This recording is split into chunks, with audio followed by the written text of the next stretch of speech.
로마서 15장 13절에서는 하나님이 소망의 하나님이다 이렇게 말씀하고 있습니다.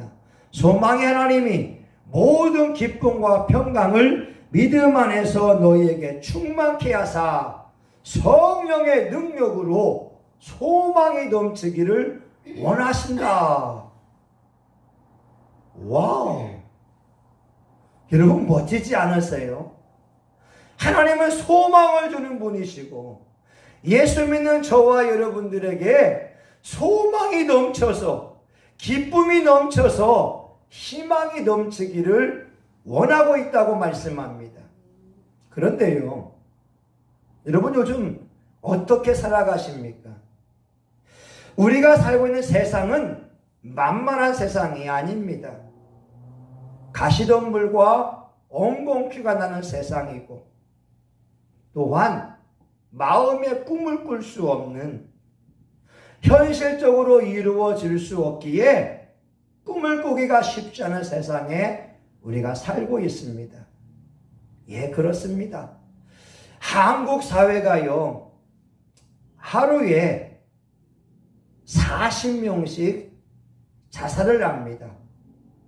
40분에 1명씩 목숨을 끊는 사회가 되어져 있습니다. 빠진 사람들, 낙심과 절망하는 사람들에게 필요한 것이 소망입니다. 우리 하나님은 시르에 빠진 사람들에게, 의욕을 상실한 사람들에게 소망을 주기를 원하고 있습니다. 그래서 오늘 말씀은 내 소망을 회복해라, 이런 제목으로 같이 은혜를 나누고자 합니다. 어떻게 우리가 소망을 잃었을까요? 어떻게 나도 모르게 좌절하고 절망하고 있을까요? 오늘 우리가 당당하게 어깨를 펼 수 있는 이유가 무엇일까요? 여러분, 우리가 말씀을 통해서 은혜를 한번 나누고자 합니다. 시편 42편 5절에 보게 되면 이런 말씀이 있습니다. 내 영혼아, 내가 어찌하여 낭망하여 하는고, 내 속에서 불안하여 하는고, 너는 하나님을 바라라. 그 얼굴의 도우심을 인하여 내가 오히려 찬송하리로다. 사람들이 풀이 죽은 이유가 있습니다. 어깨가 처진 이유가 있습니다. 내 자신을 바라보기 때문에 그렇습니다. 나의 현실을 바라보니까 어깨가 처질 수밖에 없는 것입니다. 나의 나약함, 나의 무능함, 나의 현실을 바라보기 때문에 희망을 가질 수가 없습니다. 오늘 상담소에서 실패자가 되는 10가지의 지름길을 발표했습니다. 첫 번째, 난 못났다고 인정해라. 두 번째, 자기 자신이 무능한 사람이라고 항상 비난하라. 세 번째, 모든 일에 불평거리를 찾아라. 네 번째, 날마다 없는 것과 부족한 것만 찾아라. 다섯 번째, 자신이나 다른 사람의 단점을 부지런히 살펴라. 그러면 실패한다고 하는 겁니다. 여섯 번째, 조금만 어렵고 힘들면 빨리 포기해라. 일곱 번째, 항상 무기력하고 낙심된 모습을 보여라. 여덟 번째, 한 번 실패하면 이제 끝장이라고 믿어라. 그러면 당신은 반드시 실패자가 된다. 직업 상담소에서 얘기하고 있는 실패자가 되는 지름길입니다. 나는 못난 사람이다. 나는 무능한 사람이다. 내 현실을 보고 좌절하고 빨리 포기하고 단점만을 찾아보아라 라고 하는 겁니다.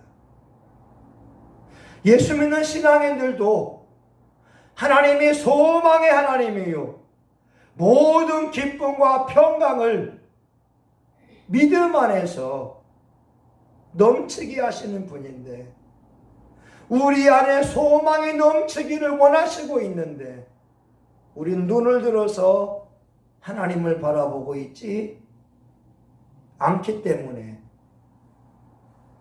좌절합니다. 하나님이 안 계신 것처럼 낙심합니다.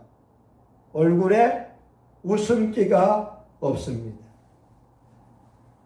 여러분, 이런 노래 있잖아요. 나의 등 뒤에서 나를 도우시는 주, 나의 인생길에서 지치고 고나여 매일처럼 주저앉고 싶을 때 나를 밀어주시네. 일어나 걸어라, 내가 새 힘을 주리니. 일어나 너 걸어라, 내 너를 도우리. 하나님은 우리를 도우려고 하는 거예요. 근데 우리가 현실을 바라본다면 하나님의 도움을 절대 받을 수가 없습니다. 내 자신만을 바라본다면 우리는 절대 소망의 하나님을 만나볼 수가 없습니다. 사랑하는 여러분, 여러분 자신 바라보지 마세요. 눈을 들어서 하나님을 바라보기 바랍니다. 그리고 소망의 하나님의 말씀을 마음에 품기를 바랍니다. 하나님이 돕는다고 말씀하잖아요. 예전에 이야기하지 않았습니까? 히브리 대학의 유학간 목사님, 2살배기 딸과 함께 갔습니다. 이분은 소아마비 장애를 지닌 사람이었습니다. 가난한 집안에 태어났습니다. 하나님의 은혜로 히브리 대학에 유학 가서 공부하게 됐습니다. 현실은 녹록치 않았습니다. 목사임에도 불구하고 자기는 폐장한 해수욕장 같았고, 풀과 돌과 그러한 쓰레기가 가득한, 오물덩어리가 가득한 그러한 가시덤불과 엉겅퀴 같은 심령이 본인이라고 마음을 먹었습니다. 하나님이 살아계시면 내 인생이 왜 불행해? 하나님이 살아계시면 왜 나는 슬퍼야 돼? 성경을 찢어버리고 싶었습니다. 히브리 대학 동산에 성경을 묻어버렸습니다. 왜요? 하나님이 안 계시니까. 목사인 내가 불행하니까 성경을 동산에다가 묻어버렸습니다. 그리고 자살하기 위해서 갈릴리 호숫가에 가고 배를 탑니다. 그리고 배 위에서 뛰어내리려고 마음을 먹는데 그 순간 2살배기 어린 딸아이가 떠오릅니다. 내가 죽으면 이역말리 이스라엘에서 내 딸을 누가 돌볼 수 있을 것인가? 딸아이가 떠올라서 죽지 못했습니다. 그리고 갈릴리 호숫가 해변가에 발을 디디고 엉엉 웁니다. 죽고 싶어도 죽을 수 없는 인생, 내 마음대로 목숨을 끊을 수 없는 인생, 그게 너무 슬퍼서 목사님은 울고 있었습니다. 그런데 놀라운 거 아세요? 어느 순간 본인도 알지 못하게 갑자기 하나님의 말씀이 떠오릅니다. 내 영혼아, 내가 어찌하여 낭망하며 어찌하여 내 속에서 불안하여 하는고? 너는 하나님을 바라라. 그 얼굴의 도우심을 인하여 내가 오히려 찬송하리로다. 현실을 보면 과거의 땅처럼, 누구도 돌보지 않는 땅처럼 버려진 느낌이었으나 하나님이 말씀하지 않습니까? 눈을 들어 주를 보라고. 내 영혼아, 어찌하여 낙심하여 하는고. 너는 하나님을 바라라. 그 얼굴의 도우심을 인하여 내가 오히려 찬송하리로다. 하나님이 그분으로 하여금 박사학위를 받게 하고 우리나라에 들어와서 큰 교회 목회자로 사용하시고 있습니다. 사랑하는 여러분, 눈을 들어 하나님을 바라보세요. 그 하나님이 도우시고 역사할 줄 믿습니다. 여러분, 두 번째는요, 우리가 과거를 바라보지 말고 미래를 바라봐야 합니다. 많은 사람들이 과거에 잘 나가던 때를 기억합니다. 그때 좋았지. 황금 시기가 있었지. 그때가 내 인생에 참 좋은 시기였어. 근데 오늘과 비교하니까 좌절합니다. 희망을 잃어버립니다. 마음의 상처 입은 많은 사람들의 특징이 과거 이야기를 많이 합니다. 그런데 신앙인이라고 하면 소망의 하나님을 바라보면서 자기 꿈을 이야기해야 됩니다. 나는 잘 될 사람이다. 나는 하나님의 존귀한 자다. 나는 하나님의 축복된 사람이다. 자기 꿈을 이야기하고 하나님의 기적이 일어날 것을 말하게 되면 그 사람에게 소망의 하나님이 역사하면서 그 꿈을 이루어 가신다고 하는 겁니다. 여러분, 성경에서도요, 많은 사람들이 있었습니다. 사도 바울 보세요. 큰 환난을 경험했습니다.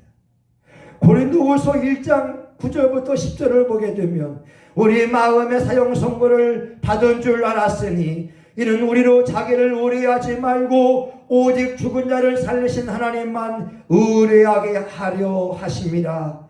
그가 이같이 큰 사망에서 우리를 건지셨고 또 건지시리라. 또한 이후에라도 건지시기를 그를 의지하여 발하노라. 바울은요, 과거를 기억하지만 과거의 상처와 아픔을 기억하는 것이 아니라 구원의 하나님을 기억하면서 오늘을 살아간다라고 하는 겁니다. 여러분, 다르지요. 어떤 분은 과거를 기억하면서 후회하고 한탄하고 보내지만 바울은 과거를 기억하면서 그때 구원하신 하나님, 그때 역사하신 하나님이 오늘도 역사할 줄 믿는다고 하는 거죠. 미래적인 구원의 선취라고 하는 말이 있습니다. 다윗 왕도요, 현실은 암담할 때가 많았습니다. 근데 이렇게 말합니다. 사자의 발톱에서 나를 구원하신 하나님, 곰의 발톱에서 나를 구원하신 하나님께서 저 골리앗에게서 나를 구원하여 주실 것입니다. 여러분이 과거를 떠올린다면 좋은 기억, 특별히 은혜 받은 기억, 응답 받은 기억, 축복받은 기억을 떠올려야 됩니다. 그때 도우신 하나님이 지금도 여러분을 도우실 것이기 때문에 그렇습니다. 제가 좋아하는 노래가 이 노래입니다. 약한 나를 강하게, 가난한 날 보하게, 눈먼 날 볼 수 있게 주 내게 행하셨네. 약한 나를 강하게 하시는 하나님, 눈먼 나를 다시 보게 하는 하나님, 적은 자에게 지혜를 주는 하나님, 그 하나님을 바라볼 때 하나님의 소망이 내 안에서 꿈틀꿈틀거리는 것을 경험하게 됩니다. 여러분, 많은 사람들이 시력에 빠진 이유는요, 나를 보기 때문에 그래요. 현실을 보기 때문에 그래요. 과거의 좋은 때를 기억하고 과거의 상처와 아픔만을 기억하다 보니까 소망의 하나님을 만나볼 수가 없습니다. 여러분, 부탁입니다. 과거를 잊어버리세요. 그리고 눈을 들어 하나님을 바라보세요. 시편 42편 5절에 말씀합니다. 너는 하나님을 바라라. 그 얼굴의 도우심을 인하여 내가 오히려 찬송하리로다. 하나님이 우리를 돕는 자가 되기 때문에 그렇습니다. 성령님을요, 위로자라고 합니다. 컴포터라고 합니다. 또는 헬퍼라고 합니다. 우리와 함께 하면서 우리를 도와주시는 분이 성령님이 되고 있습니다. 환경을 바라보면 기가 죽을 수밖에 없고, 사람을 의지하면 언젠간 배신당할 수밖에 없지만, 하나님을 바라보게 되면 하나님은 언제나 우리를 품에 안아주시고 우리를 돕는 분으로 우리 곁에 항상 계십니다. 루터의 이야기가 있잖아요. 루터가 어느 날 얼굴에 수심이 참 많았습니다. 종교개혁을 하면서 너무나 힘들었습니다. 로마 교황청, 기득권 세력들의 핍박이 몰려왔습니다. 루터 혼자는 감당할 수가 없었습니다.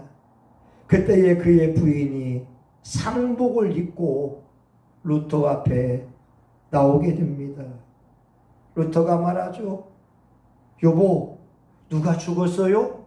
왜 상복을 입고 있어요? 예, 하나님께서 돌아가셨습니다. 아니, 그게 무슨 말이요? 하나님이 죽었다니. 당신이 낙심하고 무기력한 모습을 한 것을 보니 하나님이 죽은 것이 틀림없지 않습니까? 여러분, 그때 루터가 깨닫게 됩니다. 아, 그렇다. 하나님이 계시는데 내가 왜 절망할까? 하나님이 생존하시는데 내가 왜 기가 죽어 있단 말인가? 오 주여, 사슴이 시냇물을 찾기에 갈급함같이 내 영혼이 주를 찾기에 갈급하오니 나를 살려주소서, 나에게 힘을 주소서. 그러면서 루터가 하루에 3시간씩 기도했다고 하지 않습니까? 하나님은요, 살아계신 분이에요. 하나님은 여러분을 위해서 축복을 준비하고 계세요. 예수님이 지금도 하나님의 보호자 우편에서 우리를 위하여 중보기도 하시고, 성령님도 우리 안에서 말할 수 없는 탄식으로 중보하면서 기도하고 있습니다. 여러분, 소망의 하나님을 만나기를 축복합니다. 삶이 아무리 힘들어도, 사람들에게 배신당하고 사기당하고 좌절과 절망 속에 있다 할지라도 우리 하나님은 여전히 살아계신 분이요, 그를 찾는 자들에게 만나주기를 원하고 있습니다. 예레미야 29장 11절인가요? 너희를 향한 나의 생각을 내가 아나니 재앙이 아니라 평안이요 내 장래에 소망을 주려 함이라. 가까이 계실 때에 그를 찾으라, 부르짖으라, 내가 만나주리라 말씀하고 있습니다. 여러분, 이제 말씀을 정리해 보려고 합니다. 우리가 사는 형편은 가시덤불과 엉겅퀴가 나는 세상입니다. 사람들도 믿을 수가 없습니다. 내 부모 형제도 어느 순간 나를 떠날 수밖에 없고, 내 남편도, 내 아내도, 내 자식도 떠날 수밖에 없습니다. 그런데 한 분, 성령님은 우리를 버리지 않습니다. 하나님은 내가 너를 고아처럼 버려두지 아니하고 너와 함께하고 내 속에 거하겠노라고 말씀하고 계십니다. 그 하나님이 말씀합니다. 소망의 하나님이 모든 기쁨과 평강을 믿음 안에서 너희에게 충만케 하사 성령의 능력으로 소망이 넘치기를 원하노라. 수많은 과거의 주의 종들이 힘들고 어려운 시기를 경험해 왔으나 그 순간마다 내 영혼아 어찌하여 낙심하여 하는고 너는 하나님을 바라라. 나는 구원의 하나님을 인하여 오히려 찬송하리로다. 하나님 의지함으로 승리한 줄 믿습니다. 2021년 5월 5일 어린이날, 여러분의 마음속에, 여러분의 가정 속에 소망의 하나님의 은혜가 충만하기를 예수의 이름으로 축원합니다. 아멘.